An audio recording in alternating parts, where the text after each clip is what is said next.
সামনে কি করে দেখবো যে আমার ভাইদেরকে অন্যায়ভাবে হত্যা করা হচ্ছে? এর জন্য উৎসর্গ করেছিলাম আমাদের রক্ত দেশের জন্য। আমি তো মানুষের সামনে আসা পছন্দ করি না, কিন্তু এখন এই দেশ রক্ষার্থে আমার রক্ত দিতে হবে।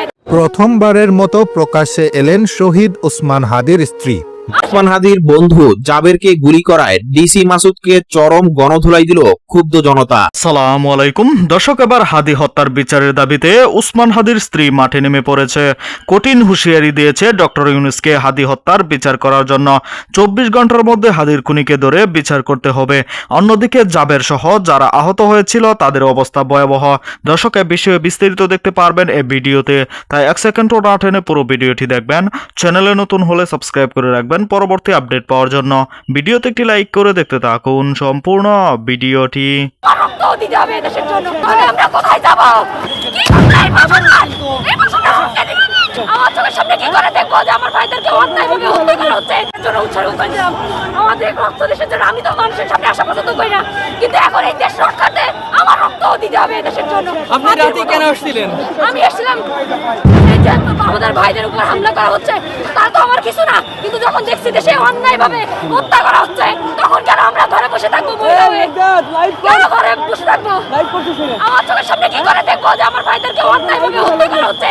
কি অন্যায় ভাষণ? এই ভাষণটা রুখে দিন। এই ভাষণ কি করো?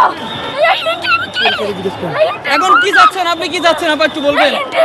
এই ইন্টিমে হাদি ভাইয়ের বিচার করলো না, সবাই দাঁড়ানে হাদি ভাইয়ের হত্যা হয়েছে যারা সত্য এই ইন্টিম বিচার করছে না। আমরা দেখতেছি সুষ্ঠুভাবে কত আন্দোলন করছিল, সুষ্ঠুভাবে প্রতিবাদ করছে বিচারের দাবিতে। একজন দেশের নাগরিক হিসেবে তার কি অধিকার নেই এই দাবি করার? সেই দাবি করার কারণে তাদেরকে কোন বিচার করলো না। একেবারে এতদিন সময় দিয়েছে, সময় দেওয়ার পরেও কোনো বিচার করে নাই। এখন দেখতেছি যারা বিচারের দাবিতে নামতেছে তাদেরকে হামলা করা হচ্ছে।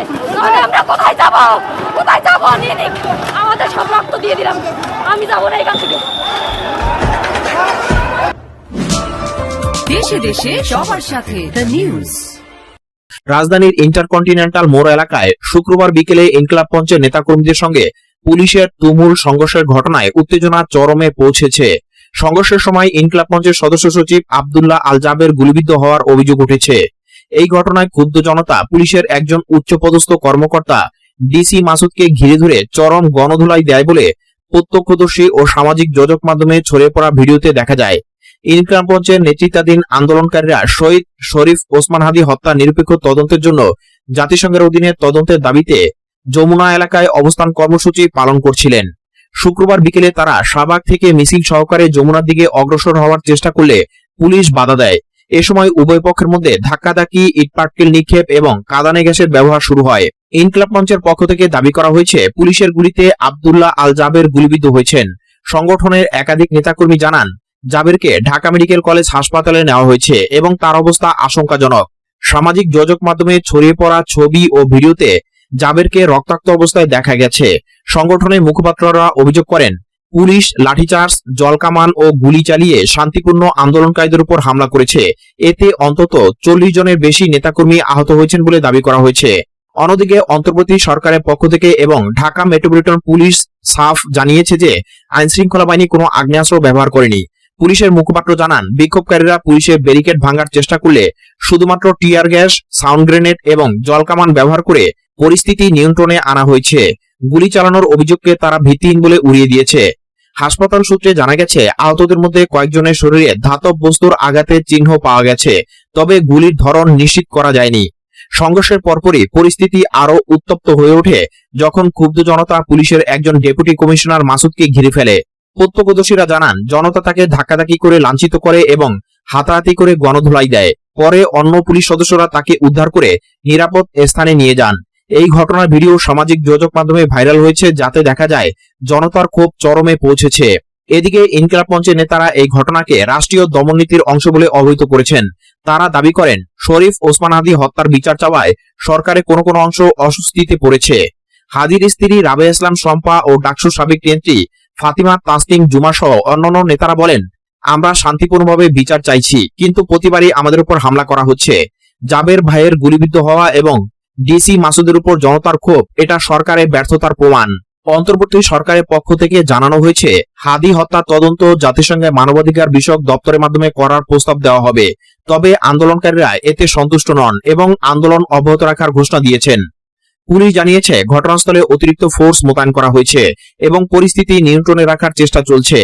হাসপাতালে চিকিৎসাধীন আহতদের মধ্যে কয়েকজনের অবস্থা স্থিতিশীল। এই ঘটনায় উভয় পক্ষের মধ্যে পাল্টাপাল্টি অভিযোগের মধ্যে রাজধানীতে উত্তেজনা বিরাজ করছে। পরিস্থিতি পর্যবেক্ষণে স্থানীয় প্রশাসন ও আইনশৃঙ্খলা বাহিনীর সতর্ক অবস্থানে রয়েছে। শরীফ ওসমান হাদি হত্যার বিচারের দাবিতে চলা আন্দোলন এখন সহিংসতা ও পাল্টাপাল্টি অভিযোগের চক্রে আটকে গেছে। জাবিরের গুলিবিদ্ধ হওয়া এবং ডিসি মাসুদের উপর জনতার ক্ষোভ দুপক্ষের মধ্যে বিশ্বাসের ঘাটতি আরো গভীর করেছে। শান্তিপূর্ণ সমাধানের পথ ক্রমশ সংকীর্ণ হয়ে আসছে। শহীদ শরীফ ওসমান হাদি হত্যার বিচারের দাবিতে বিক্ষোভকারীদের ছত্রভঙ্গ করতে কোনো গুলি ছড়ে নিয়ে আইনশৃঙ্খলা বাহিনী ব্যারিকেড ভেঙে ইনকিলাব মঞ্চের নেতাকর্মীরা যমুনার অভিমুখে অগ্রসর। এক পর্যায়ে জলকামানের উপর উঠে গেলে আইনশৃঙ্খলা বাহিনী পরিস্থিতি নিয়ন্ত্রণে আনতে সাউন্ড গ্রেনেড ও জলকামান ব্যবহার করে।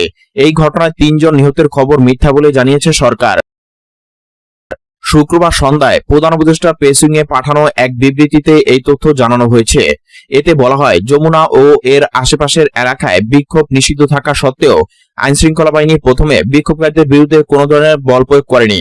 প্রেস উইং জানায়, ঢাকা মেডিকেল কলেজ হাসপাতালে জরুরি বিভাগে কর্তব্যরত চিকিৎসকদের কাছ থেকে প্রাপ্ত তথ্য অনুযায়ী এই ঘটনায় আহত হয়ে ইনকিলাব মঞ্চের সদস্য সচিব আব্দুল্লাহ আল জাবের সহ সর্বমোট 23 জন চিকিৎসা গ্রহণ করেছেন। তবে তাদের কারো শরীরে গুলির আঘাত নেই বলে কর্তব্যরত চিকিৎসকেরা নিশ্চিত করেছেন। বিবৃতিতে আরো বলা হয়, সরকার স্পষ্টভাবে পুনর্ব্যক্ত করেছে যে শহীদ শরীফ ওসমান হাদি হত্যা। প্রিয় দর্শক, সম্পূর্ণ ভিডিওটি দেখলেন, অবশ্যই বুঝতে পেরেছেন ভিডিওটি গুরুত্বপূর্ণ। দর্শক, আপনারা জানেন উসমান হাদি সারা দেশে আলোড়ন সৃষ্টি করেছিল। হাদি সারা দেশে অতি স্মরণীয় হয়ে থাকবে। উসমান হাদিকে যারা হত্যা করেছে তাদের বিচার করতে হবে, কঠিন হুঙ্কার দিয়েছেন হাদির স্ত্রী। দর্শক, হাদির স্ত্রী কি হাদি হত্যার সঠিক বিচার পাবে? দর্শক, এই বিষয়ে আপনাদের কি মতামত তা অবশ্যই কমেন্টে জানাবেন এবং পরবর্তী আপডেট ভিডিওগুলো সবার আগে পেতে চ্যানেলটিকে এখনই সাবস্ক্রাইব করে রাখুন। এই মুহূর্তে বিদায় নিচ্ছি, দেখা হবে পরবর্তী কোনো ভিডিওতে। সে পর্যন্ত ভালো থাকুন, সুস্থ থাকুন। আসসালামু আলাইকুম।